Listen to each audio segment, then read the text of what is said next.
Assalamualaikum warahmatullahi wabarakatuh. Berjumpa kembali di video pembelajaran kimia SMA di channel Sudut Belajar. Bagaimana kabar kalian hari ini? Semoga kalian senantiasa sehat dan selalu dalam lindungan Allah Subhanahu wa Ta'ala. Di video kali ini kita akan melanjutkan materi tentang sifat koligatif larutan.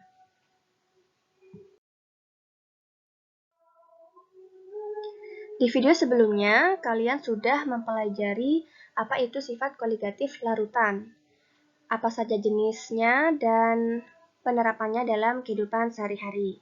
Bagi kalian yang belum menonton video tersebut, kalian bisa simak terlebih dahulu.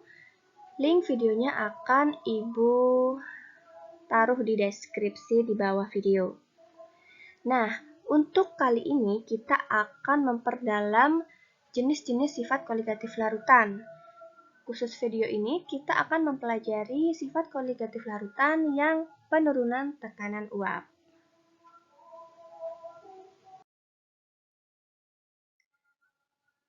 Masih ingat dengan contoh penerapan penurunan tekanan uap dalam kehidupan sehari-hari yang sudah Ibu jelaskan di video sebelumnya? Di video sebelumnya, Ibu memberikan contoh tutup panci yang bergerak ketika kita mendidihkan air ya. Hal ini terjadi karena tekanan di dalam panci itu lebih besar daripada tekanan di luar panci, sehingga mengakibatkan tutup pancinya itu bergerak-gerak. Namun, ketika kita memasukkan bahan masakan atau bumbu seperti itu ya, nah tutupnya menjadi tidak bergerak atau gerakannya itu tidak secepat ketika hanya kita mendidihkan air saja. Hal ini bisa kita lambangkan ya, atau maksudnya kita anggap air ini sebagai pelarut, lalu bahan masakannya ini zat terlarut. Nah, kedua zat tersebut kalau dicampur kan menjadi larutan. Nah, awalnya pelarut ini kan mempunyai tekanan uap. Kalau di rumus penurunan tekanan uap itu, lambang tekanan uap itu adalah P0. P0 itu untuk tekanan uap pelarut. Lalu, lambang dari tekanan uap larutan itu adalah P. Nah, di sini bisa kita simpulkan bahwa tekanan uap larutan, jadi tekanan uap air yang sudah ditambahkan bahan masakan tersebut, itu lebih kecil daripada tekanan uap pelarut. P lebih kecil daripada P0. Karena kita bisa lihat ya, bahwa ketika air itu ditambah bahan masakan, tekanan uapnya kan semakin menurun. Otomatis tekanan uap larutan itu lebih kecil daripada tekanan uap pelarut. Atau bisa kita balik, tekanan uap pelarut itu lebih besar dari tekanan uap larutan. Sama saja ya konsepnya. Contoh lain dari penerapan penurunan tekanan uap itu adalah konsep kolam apung. Jadi kolam apung ini sudah menjadi salah satu tempat wisata air, salah satunya di Ancol. Nah, kalau kita ada di dalam kolam apung, itu kita tidak akan tenggelam alias kita itu terapung. Kok bisa ya? Ternyata rahasianya adalah konsep kolam apung ini, jadi di kolam apung ini itu diberi zat terlarut berupa garam. Jadi di kolam apung ini mengandung kadar garam yang sangat tinggi. Sehingga kadar garam yang sangat tinggi ini menyebabkan tekanan uapnya itu menurun. Jadi ketika kita ada di dalam kolam apung, itu kita tidak tenggelam alias terapung. Nah, sudah banyak sekali beberapa daerah yang menerapkan konsep ini. Kalian itu juga bisa loh menciptakan tempat wisata sendiri, jadi menghasilkan ya lapangan pekerjaan nih buat daerah-daerah kalian dengan menggunakan konsep penurunan tekanan uap ini. Kalian bisa menawarkan nih wisata air kolam apung sebagai tempat relaksasi ataupun detoksifikasi. Nah, dengan konsep dari sifat koligatif larutan yang penurunan tekanan uap ini, kalian ternyata bisa menciptakan lapangan pekerjaan dengan membangun tempat wisata. Itu hanya salah satu contoh saja. Kalian bisa memperdalam lagi materi ini dan menerapkannya dalam kehidupan sehari-hari. Oleh karena itu, perlu kita pelajari bersama materi tentang penurunan tekanan uap ini.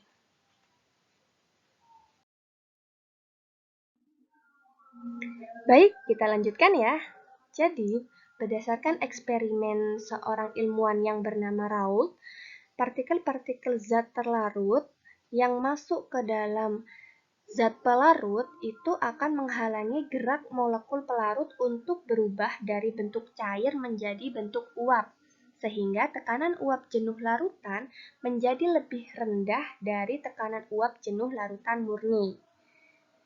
Seperti yang ada pada gambar ilustrasi berikut ya. Larut murni ketika dimasukkan zat terlarut, jadi zat terlarutnya itu menghalangi ya gerak molekul zat pelarut untuk berubah dari cair menjadi uap. Jadi bisa dikatakan tekanan uap larutannya itu lebih rendah daripada tekanan uap murni. Makanya tadi di awal dikatakan P ya lambangnya ya. Tadi P lebih kecil daripada P0. Tekanan uap larutan lebih kecil daripada tekanan uap murni atau pelarut. Nah, menurut hukum Raoult itu ada dua ya yang berkaitan dengan penurunan tekanan uap. Yang pertama, penurunan tekanan uap jenuh tergantung pada jumlah partikel zat terlarut, sesuai ya dengan sifat koligatif larutan. Yang kedua adalah penurunan tekanan uap jenuh berbanding lurus dengan fraksi mol zat terlarut, sehingga semakin besar nilai fraksi mol zat terlarut, maka tekanan uap akan semakin rendah. Bisa dipahami? Masih ingat kan dengan fraksi mol zat terlarut di video sebelumnya? Kalian kan sudah belajar tentang satuan konsentrasi larutan. Kalau kalian masih bingung atau kalian lupa, kalian bisa simak terlebih dahulu video sebelumnya yang menjelaskan tentang satuan konsentrasi larutan. Linknya sudah Ibu taruh bawah ya. Supaya lebih paham, kita langsung saja masuk ke rumus dari hukum Raoult ini.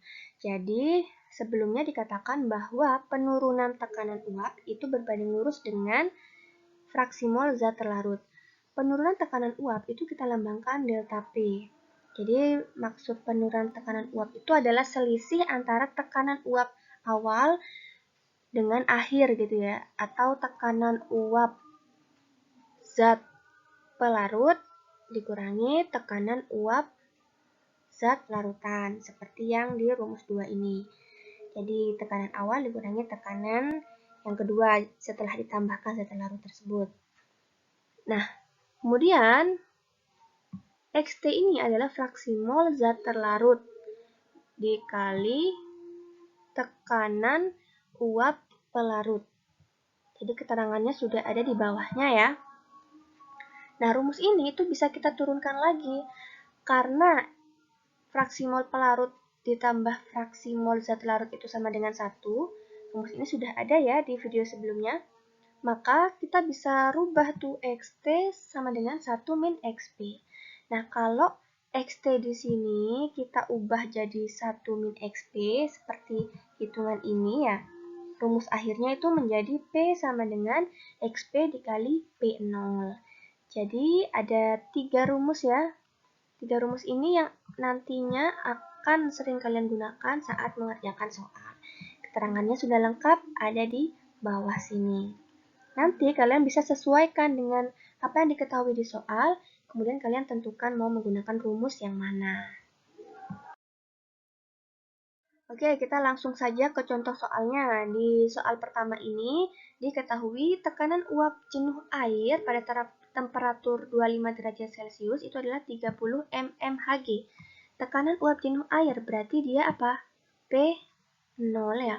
tekanan uap pelarutnya. Kalian disuruh menentukan penurunan tekanan uap jenuh air. Apa itu penurunan tekanan uap jenuh air? Berarti delta ya, karena penurunan. Delta P. Jika ke dalam 90 gram air, berarti ini ada massa pelarutnya ya. Gram pelarut dilarutkan 18 gram glukosa. Jadi 18 gram glukosanya ini punyanya gram terlarut atau masanya zat terlarut. mR glukosanya sudah ada ya. Oke, karena yang ditanya adalah delta P, sehingga kita menggunakan rumus XT kali P0 ya. Fraksi mol zat terlarut dikali tekanan uap pelarut murni, karena di sini diketahui tekanan uap pelarut murninya. Nah, XT-nya belum diketahui, jadi kita cari terlebih dahulu menggunakan rumus fraksi mol zat terlarut. Rumusnya adalah NT per NT plus NP. Jadi kita perlu mencari mol masing-masing. Molnya zat terlarut ya. Ini kita bisa mencari dengan rumus massa per mR, gram per mR ini. Begitu pula dengan mol zat pelarut. Rumusnya sama ya. Kita masukkan massa zat terlarut tadi adalah 18. Per mR-nya 180 ya. Ketemu 0,1. Untuk mol pelarut, pelarutnya di sini air ya. Masanya diketahui 90 gram air di sini per 18. 18 ini adalah mR-nya air ya, H2O ya. Ketemu 5 mol. Tinggal kita masukkan saja ke rumus fraksi mol, lalu sesudah fraksi molnya didapat, kita masuk ke rumus delta P yang ini, baru didapat hasilnya 0,6 mmHg. Satuannya di sini adalah mmHg ya. Contoh soal yang kedua, di sini kalian disuruh menentukan tekanan uap jenuh larutan. Berarti lambangnya adalah P ya, larutan, tekanan uap jenuh larutan. Yang mengandung 12% massa urea, lambangnya CONH22 kali, di sini MR-nya sudah diketahui juga.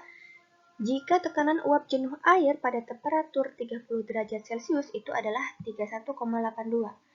Jadi ditanya tekanan uap larutan, P0-nya sudah diketahui. Berarti kita menggunakan rumus P sama dengan XP kali P0. XP-nya belum dapat, jadi kita cari dulu menggunakan rumus ini ya, mol pelarut per mol total. Mol zat terlarut ditambah mol pelarut. Nah, jadi kita perlu mencari masing-masing mol terlebih dahulu. Molnya zat terlarut, terus molnya pelarut. Rumusnya gram per mR ya. Nah, sekarang kita buat permisalan. Kalau misalkan massa larutannya itu 100 gram, berarti kita bisa menganggap massa 12% urea itu adalah 12 per 100 kali 100, berarti 12 ya. Kemudian massa H2O, massa pelarutnya, berarti tinggal dikurangi 100 dikurangi 12, yaitu adalah 88 gram. Tinggal masukkan ke rumus mol. Mol masing-masing sudah ketemu, masuk ke rumus fraksi mol zat pelarut, baru masuk ke rumus tekanan uap larutan. Hasilnya di sini didapat 30,55 mmHg. Jangan lupa satuannya juga ditulis. Agar kalian lebih paham dengan materi ini, silahkan kalian kerjakan penugasan mandiri ini. Jika kalian masih bingung, kalian bisa mengulang lagi video ini dan memahaminya pelan-pelan. Jika ada yang ingin ditanyakan, kalian bisa diskusikan di grup WA kita. Berikut untuk latihan soal pilihan gandanya, ada 4, silahkan kalian kerjakan juga. Terima kasih kalian sudah menonton video ini sampai akhir. Jangan lupa untuk kalian yang belum subscribe, silahkan subscribe channel ini dan nyalakan loncengnya supaya kalian bisa mengetahui lebih cepat ketika ibu mengupload video pembelajaran. Jangan lupa kalian juga like, share, dan komen video ini. Semoga bermanfaat. Sampai jumpa di video pembelajaran selanjutnya.